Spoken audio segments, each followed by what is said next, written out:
皆さんこんにちは。プーリッシュの小鹿です。今日は入れる力を最短で強くするということでお話をしていきます。狙った球が入るととっても爽快ですよね。ポケットビリヤードでは入れる力がそのまま勝敗に直結すると言っても過言ではありません。今日は球の狙い方と入れる力をなるべく早く養うためのつく時のルーティーン、それから練習法についてお話をしていきます。はい、それでは早速スタートです。それでは狙い方について考えていきます。こちらの5番ですが、どこを狙ったらポケットできるでしょうか。イメージボールと思われた方、さすがですね。ボールというのはここに力が加わるとこちらに進みます。こちらですとこちらに、こちらですとこちらにということになります。先ほどの配置ですが、ポケットの位置から逆算しまして、ここですね、ここに力が加われば5番がポケットの方に走るということになります。ですので、ここの位置に向かって手玉をつくということになるんですね。このボールは実際には存在しないのですが、想像して狙ってつきますので、イメージボールというふうに呼ばれているんです。イメージボールが分かったところで、実際にイメージボールをつくところから見てみましょう。この配置ですと、イメージボールを実際につくところから見るとこのようになります。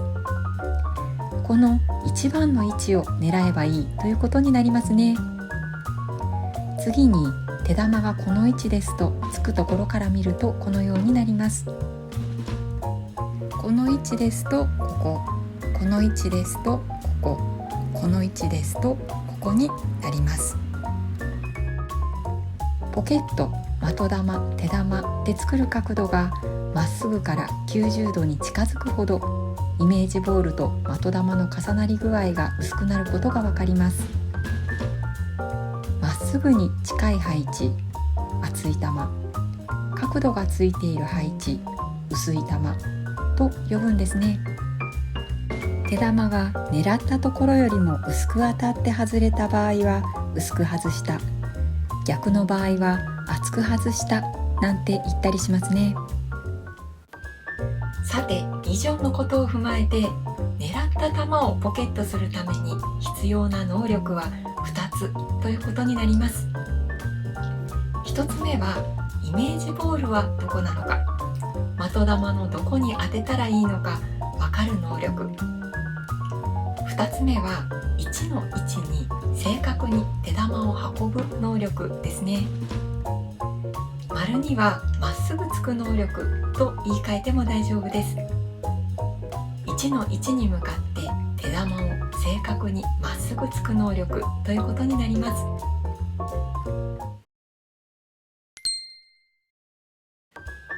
この2つの能力を伸ばしていくためには、ある程度の経験や記憶の蓄積が必要になってきます。ですが、その経験を最短で積み重ねるためのコツがあるんですね。それはご自身がしたショットが思い通りになったのかならなかったのかを確認して、次のショットに生かしていくということなんです。それって当たり前じゃないって思われた方いらっしゃると思うのですが、ポケットビリヤードではそのことが案外難しいんですね。というのは、ご自身がしたショットが思い通りになったかどうかを確認していただくためには、手玉の行方を見る必要があるんです。手玉が的玉の狙ったところに当たったかどうかを見ていただく必要があるんですが、多くの方がですね、ついた次の瞬間気になっているのはポケットということになってしまうんですね。手玉の行方より的玉の行方が気になってしまうんです。手玉の方は全然よく見てなかったという方が多いんですね。これですと経験の蓄積がものすごくゆっくりになってしまうんです。それを防ぐためにやっていただきたい考え方、つく時のルーティンがありますので、ご紹介していきますね。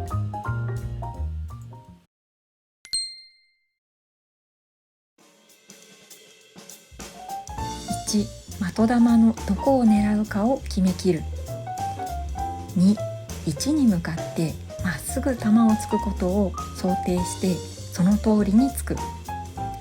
3、手玉が的玉のどこに当たったか、狙ったところに当たったのか外れたのかを見る。4、その結果どうだったのか、的玉が入ったのか外れたのかを確認する。5、検討する。順を追ってお話しします。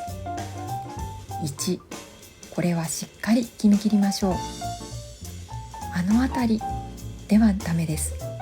あそことはっきり決めきるんですね。2、ここで大事なのは、まずつき方を想定するということですね。手玉のどこをつくかとか球をどういう風に出すかとかも含めてですね、最初につき方を決めてその通りつくということです。構えてから例えばちょっと外れそうかなと思っても、球の向きをそのまま変えたりするとフォームが狂ってしまう原因になりますし、入ったとしても再現性に乏しくなります。構えてから違和感があるようであればもう一度最初から構え直しましょう。3、ここが特に重要ですね。先ほどもお話ししましたように、どうしてもポケットが見たくなってしまいますが、そこは我慢。しっかり的玉を見てください。ここで丸1が大事になってくるんですね。1が曖昧ですと、ここでもだいたい当たったようなみたいな曖昧な感じになってしまうんですね。事前にしっかり決めきってこそ、ここで当たったかどうかもはっきりジャッジできるようになります。4、やっとポケットを確認します。入ったのか外れたのか、外れたならポケットのどちら側に外れたのか、球の動きで確認します。5、検討します。検討について、外れた場合は狙ったところに当たった、狙ったところに当たらなかった。入った場合は狙ったところに当たった、狙ったところに当たらなかった。まず狙ったところに当たったのに外れた場合、まっすぐつけていたけれども狙っているところが違ったということになります。ポケットのどちらに外れたかを考え、今狙ったところから厚みのイメージを修正していくようになりますね。外れたとしても一つの大きな経験が得られているので、次はもっと正しいイメージを持って狙うことができます。狙ったところに当たらなかった場合は純粋にまっすぐつけていないということになります。フォームを見直したり、まっすぐつく練習をする必要がありますね。こちらも課題がはっきりしますので、練習の方向が見えてきます。狙ったところに当たって入ったという場合、これはもうパーフェクトですね。まっすぐつけましたし、狙っているところも正しかったということになります。最後に、狙ったところに当たっていないのに入ったということがあります。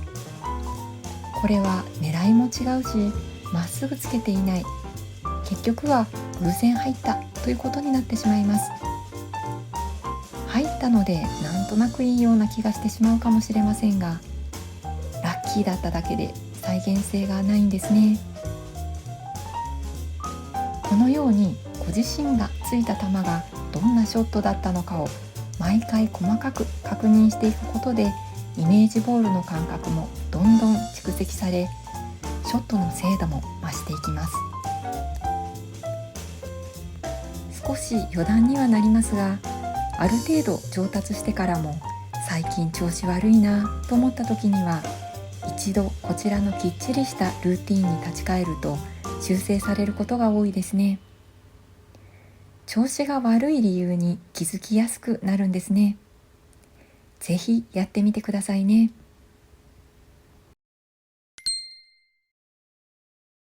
それでは練習法です。最初に的玉をポケットするためには2つの能力が必要だとお話ししました。どこを狙ったらいいか分かる能力とまっすぐつく能力ですね。この2つそれぞれ練習していきましょう。まずまっすぐつく練習からお話ししますね。まっすぐつくのは最初はこれぐらいの距離から練習して精度が上がってきたら徐々に手玉と的玉の距離を少しずつ遠ざけるといいです。まっすぐの球というのはどれだけ上達していってもずっと練習し続ける球ですので、ぜひ自分の体の動きを意識しながら集中して楽しんでやってみてくださいね。とはいえ始めたばかりの方はまっすぐつき続けても飽きちゃうこともあるのかなと思います。最初からまっすぐを何球ついても楽しいという方は、それは一つの素敵な才能をお持ちですね。まっすぐつくことを面白くするコツとしてゲーム性を持たせるといいなと思います。先ほどのこの配置はですね、実はナインボールというゲームをしている時に相手が9番を入れて同時に手玉も入れてしまったという時に回ってくる配置なんですね。ナインボールは9番を入れた方が勝ちですから、まさしく勝敗を分ける大変スリリングな場面です。そのことをぜひリアルにイメージしていただくと熱中できるのではと思います。的玉に9番を使っていただくと余計に臨場感が出ますね。それから例えば10球など連続で入れると決めて練習してみるのもいいですね。何球でもいいのですが、ちょっと難しいぐらいの数がいいですね。連続で入れると決めると最後の球になるととってもプレッシャーがかかるんです。ゲーム中のプレッシャーと通じるものがありますね。それに打ち勝って球を入れた時の達成感なんかは機械的に練習しているだけでは得られないものがあります。ぜひシンプルな練習の中にもメリハリを取り入れると急に面白みが出てきますよ。また上達してきましたら強弱をつけながらとか手玉のコントロールをしながらとかバリエーションをつけるのもおすすめですね。より実践的になって面白いですよ。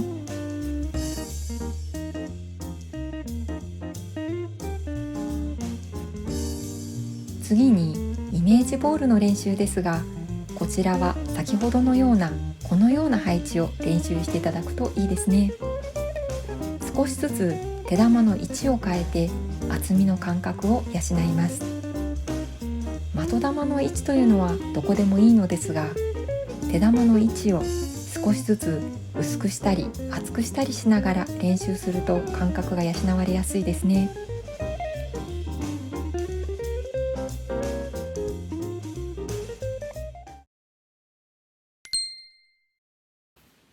はい、お疲れ様でした。いかがでしたでしょうか。今日は入れる力を強くするための考え方や練習法についてお話をさせていただきました。ぜひ今日の動画を参考にたくさんビリヤードの練習してみてくださいね。そして入れる力を強くしてぜひ周囲を思って言わせてあげてください。はい、それでは今日はここまでにしたいと思います。また次回の動画でお会いしましょう。バイバイ。